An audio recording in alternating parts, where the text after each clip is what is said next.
Welcome back to the Jacob Wright podcast. Today, I'm going to be doing something a little bit different.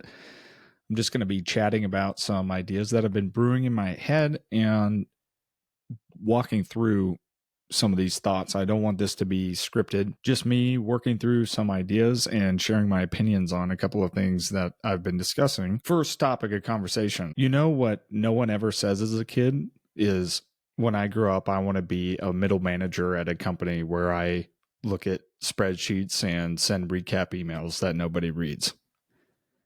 We have been talking a lot, and everybody's saying today that AI is going to take a bunch of jobs. And my thoughts are, why? Who cares? My premise is, does anyone actually want to do these white-collar jobs? Is that what we want to do as human beings? As a species, we want to spend our life doing mundane white-collar work for the rest of your life. I understand the ease and the comfort in doing a job like this and working from home, being able to live that lifestyle. But what I don't understand is why that's necessarily a bad thing. When we talk about AI replacing jobs, I'm not sure that we need to always have an apocalyptic mindset. I think we need to see it more as freedom, to the ability to go explore a new path for ourselves and for humanity in general. I've been mulling this thought over, one, because this new startup that I'm a part of and working on, or project rather, is doing exactly that. It's going to be replacing various white-collar roles within healthcare networks or other business settings. And I've been sharing this idea and concept with business owners or with executives, with friends and family. And one of the things that always gets brought up is, I'm scared or I'm worried about my job or so-and-so's job. If that becomes a reality, or if this becomes a trend overall in business, using AI to run the business and essentially do the white collar work instead of having people do the white collar work. And I'm obviously biased, but I've come to this conclusion, which is, who wants to be doing this white collar work anyway? If you had the option, would you still pick whatever the role may be? Would you do that if you could be compensated in another way for doing maybe something with your hands or something more tangible?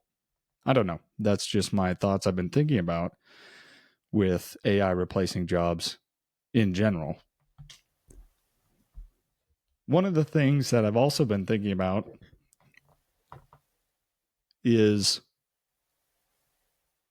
the ability to change your mind or change your opinion. One of the most underrated human capabilities is the ability to change your mind on a topic, on an idea, on a philosophy. I have built businesses. I've burned down ideas I used to love. I've reversed the thoughts I've had on various ideas, on political stances, on philosophies, on all sorts of things. And what I've realized is that every time I change my mind, I'm able to see things in a completely new light, and also make more friends or make more colleagues or make more connections, rather than isolating or putting people away because at one point they didn't agree with me. And I was just thinking about this thought in general, that humans have this capability, and right now models in AI don't have that ability. The more you use them, the more memory, this is a big topic right now, that the model gets on a specific thing, specific subject, let's say. And the more context you put in around that subject, the stronger and stronger the biases in that subject get. And so something that I think humans have an advantage over the speed and capability of AI is the ability to change our minds quickly, to one day believe one thing and the next day change our mind about it and say, actually, I don't. I think this way on it now. And that's something AI, at least these tools that we have today, are not capable of doing overnight. It would take more and more data to reverse whatever subject you just trained in the model. I realize that changing your mind is a difficult thing, and it's hard to do, and sometimes it feels embarrassing or like you maybe are not smart because you change your mind. This can be changing your mind around anything. Something that I've changed my mind on more recently is this transition out of being my co-founder or CEO role at my first company. This was something that I thought I was going to do for a career, for my life. And when presented with the ideas, opportunities, or challenges of not leaving the company, I had to change my mind on that. I had to change my train of thought on what is this going to mean for my life. And that was painful and embarrassing and all of the things. But now I feel, like I mentioned before, even more clear. I think that's something that humans have an advantage over AI right now. Next thought. We were talking about AI in business so much because businesses are focused on one thing, and that thing is profit. And the reason why we're so interested with AI in business is because we're talking about the capability of reducing the overhead in a business by a huge percentage. That's really what we're talking about here. We're talking about AI making decisions in businesses that humans currently do so that the business doesn't need the human in order to generate the profit. That is the goal of every business. And something I've been thinking about in the sector I am in and have grown up in and have come from, which is the veterinary healthcare sector. Healthcare, at the end of the day, is a business. And like I said, businesses care the most about profit. And so this thing that I've been kind of mulling over is healthcare at large. What is this going to look like when we reduce the overhead to run healthcare businesses? Are we going to pass off the new cost providing healthcare to the end users, whether it's pet owners or human patients? Is healthcare going to reduce in price, or are these corporations going to keep the same margin while reducing overhead and therefore have an insanely high profit margin with the same price of care for the consumer? I'm not sure how it's going to look. If I had to make a prediction, I would say in the short term, there's going to be the latter that I described. In the short term, prices will remain high, margin will drastically increase, and the corporations will make insane amounts of money with utilizing AI. But in the long term, I think the former will happen, which is the businesses will have to drop prices because competition will exploit the market, and they'll come in and say, hey, we're offering care, same quality of care, same type of care for a fraction of the price. And then the rest of the groups will have to price match or at least get closer in order to not lose market share. One thing I do think about as well in healthcare with AI that I'm a little worried about is this idea of chronic condition management.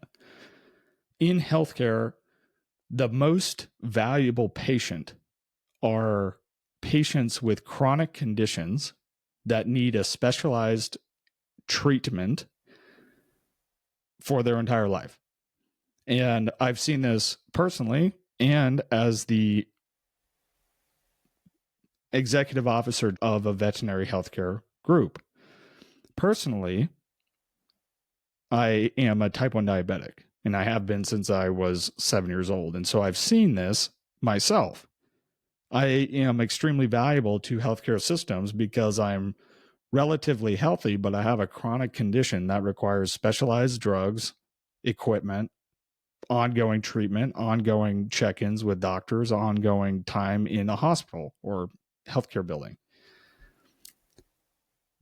those types of patients are the same patients in any healthcare system that are the most valuable.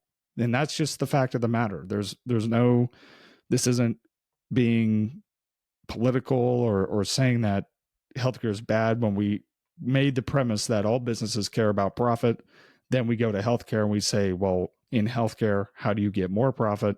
You want more patients that require more care longer. And those are chronic patients.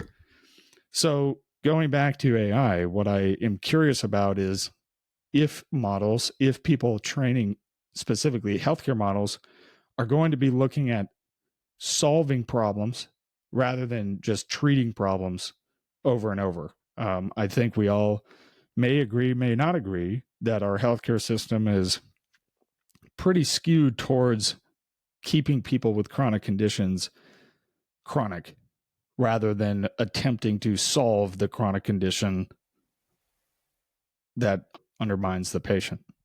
But more, I guess we'll see with time how that looks. And last rant here is a conversation around our political parties and politics in general.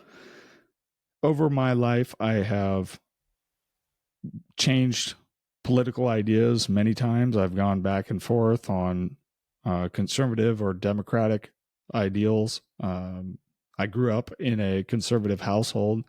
Now I would consider myself more of an independent, trying to decipher and read between the lines on almost any issue. But one thing that I am a little frustrated with currently is the spending problem that we have in the United States. Something that is frustrating is more and more when these debt ceilings go up, the people that are affected are my generation. I'm the first year of Gen Z and younger. We're going to be the ones paying these bills for all these benefits, tax exemptions, whatever it may be. We talk about Doge, and apparently Doge is done now with the whole fallout. And what I hear a lot of times people talk about is, yeah, we agree we need to stop spending, but then we get upset that something got cut. And I am not here to say what should be cut or what shouldn't be cut. What I think we need to wake up to, though, as a nation, is that anybody in the government right now seems to be serving one interest, and that is the interest of the ultra wealthy, the oligarch party. We are in a caste system, it feels, and the upper caste keeps deciding what the lower castes will do, will pay, will look like on the future of the country. And it doesn't seem like either political party has the interest of the Commonwealth in mind at all. And so what I am just exploring now is trying to find unity amongst people that would identify as one thing, however, are within this cohort of people that are going to be receiving the past buck. So a little bit of a political stance there, something that I want to keep kind of exploring and talking about, because I don't believe that we are in a healthy position as a country, in the world, or even as a generation. I believe that the really millennials and younger are sort of being swept under the rug and not represented by our governments. Thanks for listening to this episode of the Jacob Wright Podcast. You can find me on Spotify and YouTube. Leave a comment if you found any of this interesting. Thanks for listening.